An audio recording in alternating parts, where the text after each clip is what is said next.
तर मित्रांनो, आज महालक्ष्मीचा दुसरा दिवस होता. रात्रभर तर पूर्ण डेकोरेशनमध्ये दिवस गेला आणि रात्रभर काय झोप नव्हती. लवकर उठलं ना, आंघोळ केली. आंघोळ करून आलो, चाय ठेवलं महालक्ष्मीला. आज सकाळी सकाळी उठलं की चाय ठेवावं लागते. चाय कशी उकळत आहे बघा. आणि प्लेटमध्ये घेतली चाय आणि महालक्ष्मीच्या समोर जाऊन ठेवली मित्रांनो. आणि आज तर पूर्णाचं निवद असते मित्रांनो. आज 36 भाजीचं जेवण असते महालक्ष्मीला मित्रांनो. मग आरती केली, आरती झाली आणि सगळं जेवढं गोड सामान होतं मित्रांनो, सगळे गोड सामान ठेवलं मित्रांनो. आणि सगळं विकत आणलेलं सामान आहे मित्रांनो. आणि आज घरी बनवायचं आहे. आज पूर्ण दिवस महालक्ष्मीला बनवून ठेवावं लागते. आज पूर्णाचं निवद असते मित्रांनो. 36 भाजीचं जेवण केळीच्या पाणीवर आज महालक्ष्मीला पूर्णाचं निवद असते मित्रांनो. आणि ही सगळे पावलं मी आज हाताने काढलेलं आहे मित्रांनो. दुसरा दिवस आहे महालक्ष्मीचा.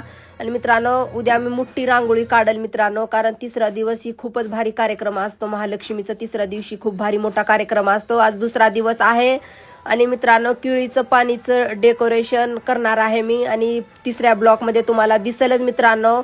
आणि मित्रांनो, आज पूर्णाचा निवद असते केळीच्या पाणीवर, तर ती तिसरा ब्लॉग नक्की बघायला